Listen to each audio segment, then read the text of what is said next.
Hello, like mother, like murder listeners. I am Rachel. And I'm Heather. We are the hosts of Like Mother, Like Murder.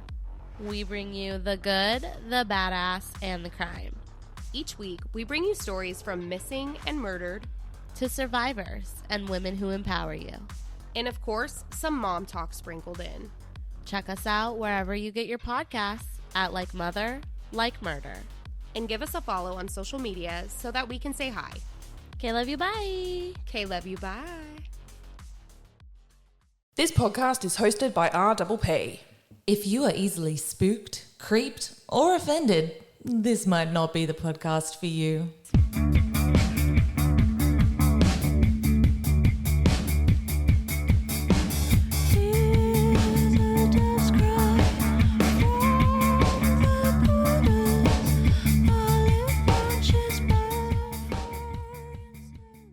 Hey guys, welcome back to I Think My Fridge is Haunted. I'm Gemma. Lana's not here, unfortunately. She has a terrible cold, so please reach out to her and send her healing vibes. I had to get on here because it's the second day of the mushroom murders trial, and so much has happened. My head almost exploded with how much stuff happened just today. I thought yesterday was huge. On the first day of the trial, Erin Patterson had 3 of her charges dropped.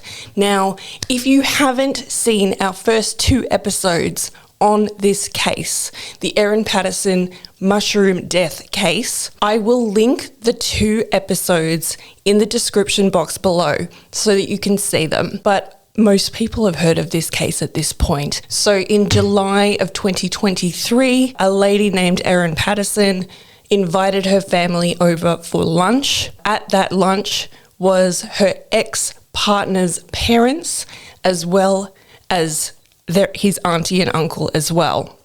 3 of the people that ate the lunch sadly passed away, with one being in hospital for a really long time, finally making it. So this trial has been a year and a half in the planning. It is taking place over in Morwell, which is in regional Victoria out east. So today I was watching the live coverage on the Age website and also the ABC website. They started by saying that reporters were conducting live crosses outside the Latrobe Valley Justice Precinct for morning TV shows from 5:30 a.m. There were also international news media there as well. Apparently the Daily Mail UK was there. Of course, why are we not surprised? Erin Patterson was represented by Colin Mandy, Senior Counsel, as well as a barrister named Sophie Stafford, as well as lawyers Bill Doog and Ophelia Holloway. They looked bougie, they looked expensive. Only time will tell to see if they can get her a not guilty verdict. It was said that Erin Patterson arrived in the courtroom. She was dressed in a blue and white striped shirt. And the Age said a woman seated in the front row was seen winking at the accused. What's that about? I don't know. Now, the prosecutor for the case is Senior Counsel Dr. Nanette Rogers, who is known for working on domestic violence cases and cases of violence against women in the Northern Territory. Apparently, she's been in the business for a really, really long time. It should be a really interesting case. I just want to go through a few points that happened in the trial today. The jury were given a deluge of information, basically. Now, Supreme Court Justice Christopher Beale said to the jury that the prosecution must prove each of the elements beyond reasonable doubt to find Erin Patterson guilty of murder. Now, the defense says that Patterson did not deliberately serve a poisoned meal to her guests. They're saying it was an accident. I've written down 8 huge points that were made just today at the trial. The first one is the text from Simon Patterson. So Crown Prosecutor Nanette Rogers, SC, she described in court how Erin Patterson met her former husband, Simon, this is according to The Age, while working at Monash City Council in the early 2000s, and how the pair separated several times during their marriage until finally they separated for good in 2015. The pair attended the same church, which was the Corumburra Baptist Church. And the couple lived separately from that point, but remained amicable, apparently. However, I did read one interesting point that said at the start of term 3 in 2023, Erin changed her children's school without consulting Simon. So before the lunch, the day before the lunch, Simon sent a text to Erin Patterson declining her lunch invitation because he felt, quote, uncomfortable. Now, he said, let's talk about your health problems another time, because apparently she wanted to tell all the family about some health issues that she was having. Nanette Rogers, SC, said that Erin replied to Simon and said, she's put so much effort into this lunch and she wants it to be a really special meal for the family. Now, the second point that I wanted to make was the plates. So Erin organised for her children to be out of the house for the lunch on July 29, 2023. Apparently they were sent to go see a movie or something like that, but they were not there. When her former in-laws, Heather and Ian, arrived at her home, she served beef Wellington. Everybody knows that. She also served mashed potato and greens, and she gave her guests 4 large grey dinner plates. But she had her meal on a different, smaller, tan-coloured plate. According to The Age, on the way to the hospital, Heather said, "Is Erin short of crockery? I was wondering why she served herself on a different plate to the rest of us. I've puzzled about it since lunch." In any case, they said grace before lunch and then they started their meal. Ian and Heather ate an entire portion of beef Wellington that she gave them. Gail ate half of hers and then Don ate hers. So he had his own portion plus another half. My third point. Now this was a huge one today. Erin's cancer announcement. 3 or 4 weeks before the lunch, Erin told her in-laws that she had a lump in her elbow and she had to go for a biopsy at St. Vincent's Hospital. Now, the day of the biopsy was apparently June 28, which was one day before the lunch, which is interesting because she's expecting to get the results by the next day so she can tell them what the results are, which, I don't know, can you get results that fast? Anyway, after lunch, the day after the biopsy, Erin tells everybody she's got cancer and she wants to know, how am I going to tell the children? Can you advise me?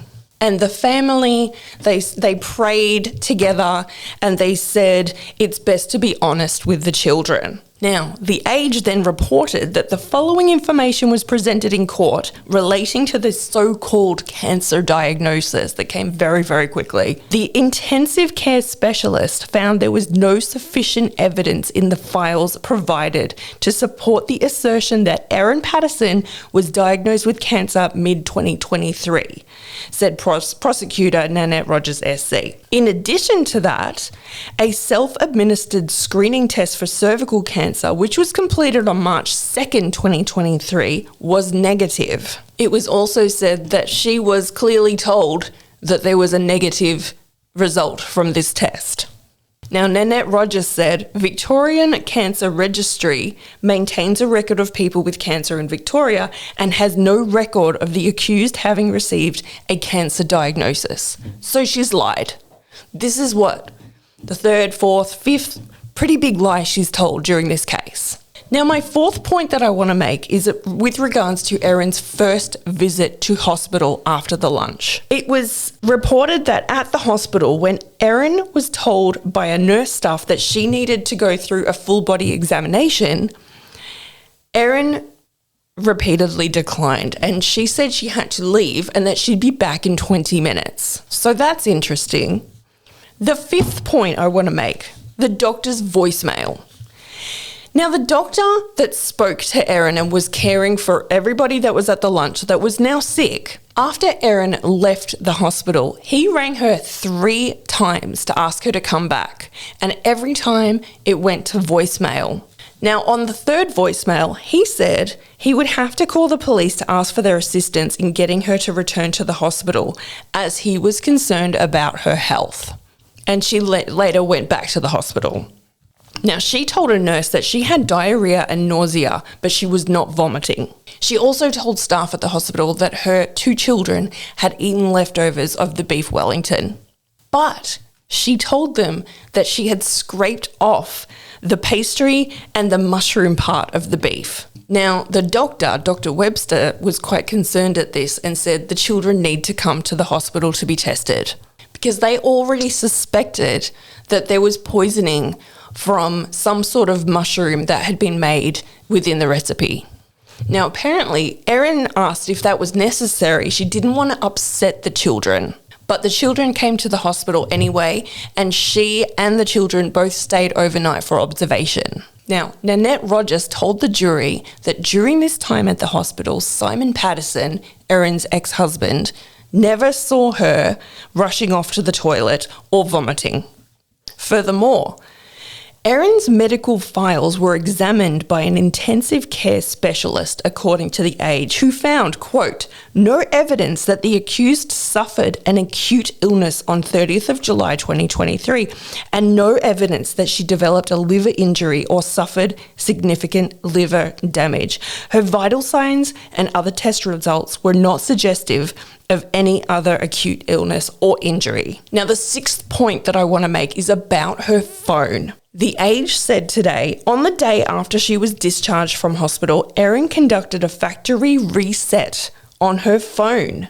And in fact, prosecutor Nanette Rogers detailed how Erin Patterson actually carried out 3 separate factory resets on her phone in total, including one remotely after it was seized by police on August 6th, 2023, so the week after the lunch. She's done a factory reset on her phone. The 7th point that I wanted to talk about was the online true crime forum that she was part of. Now, we're all part of true crime forums. Let's be honest. I don't think that means that she's guilty or innocent or whatever. We all like true crime. That's why we're here. But The Age detailed that Erin Patterson's online friendships were discussed in front of the jury today. The jury heard during the prosecution's opening address that from about 2019, Erin Patterson formed connections with online associates through a Kelly Lane true crime Facebook page. Now, we haven't covered Kelly Lane on this podcast. We probably will in the future. But it's a very famous case here in Australia where she allegedly killed 1 or more babies that she conceived. We're not going to talk about that today, but it's always been a controversial, quite upsetting case. Now, over time on this Kelly Lane Facebook page, it said splinter groups formed to discuss current affairs and their personal lives. So I guess they're starting little chat groups. Let's fast forward a few years. Now, in March, April and May of 2023, Erin Patterson began posting messages in one of these chat groups, and she was talking about dehydrating mushrooms. She told the other people in the chat that she had bought a food dehydrator, and she even put in a photo of the dehydrator that was sitting on her kitchen bench. She said that she had been dehydrating mushrooms, blitzing them into a powder, and then hiding powdered mushrooms in everything. Apparently it was a way to get her kids to eat mushrooms. You know, some kids just don't like vegetables, so, you know, it's kind of a clever thing to do. But it gets us thinking, what else is she making into a powder and putting into food?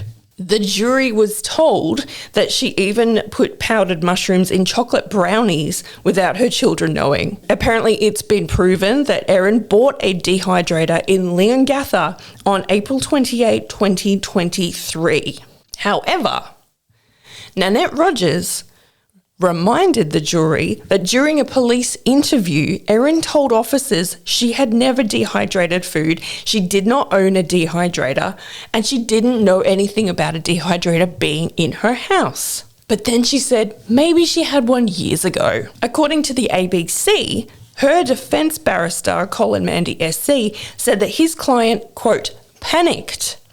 And she was now admitting to both owning the dehydrator and dumping it and lying to police because she was worried that people would think that she was a murderer, which is, of course, what happened. He also admitted that she did forage the mushrooms and that she didn't actually buy them between Woolworths and the unknown Asian grocer in Glen Waverley. Finally, at 3:54 today, The Age posted this article in which the court was presented with this final bombshell. She didn't eat the mushrooms. Prosecutor Nanette Rogers, SC, told the jury it's the prosecution case that Erin Patterson didn't ingest death cap mushrooms at the lunch on July 29, 2023, and that she had no kind of poisoning. It is also the prosecution case, said Nanette, that the accused had not been diagnosed with cancer prior to the lunch, and her claim in this regard was deliberately false. Now, this one's interesting. Nanette Rogers also said it is the prosecution case that the accused used the false claim that she had serious medical issues to ensure and to explain why the children would not be present at the lunch. Because if they're out of the house and not eating the allegedly poisoned food, they're not going to hear about this so-called cancer diagnosis. Nanette Rogers later said to the jury, keep an open mind, no prejudice or sympathy, please, towards either the accused or any of the prosecution witnesses, or indeed any of the lunch guests. Your role is to be impartial and to make a decision at the end of the evidence that you have heard and seen on this trial. And that, Fridge, is where I'm going to leave this today. I will be following the case every day as much as I possibly can. I do have 2 jobs. So I am busy. Everybody's busy, I know. But we can only hope that this will be a short trial. I don't think it will be a short trial. I think it'll probably go on for some weeks because apparently there are quite some number of witnesses to come to the trial, including her children, who I believe will be playing a pre-recorded interview with the children as evidence. So please comment your opinions below. Are you surprised at today's outcomes? Are you not surprised by the bombshells that were dropped? How long do you think this case will go for? Please follow us on our Instagram page at I Think My Fridge Is Haunted. Also, don't forget to subscribe to our YouTube account. And until next time, everybody, you know how it goes. Be creepy, but don't be a creep.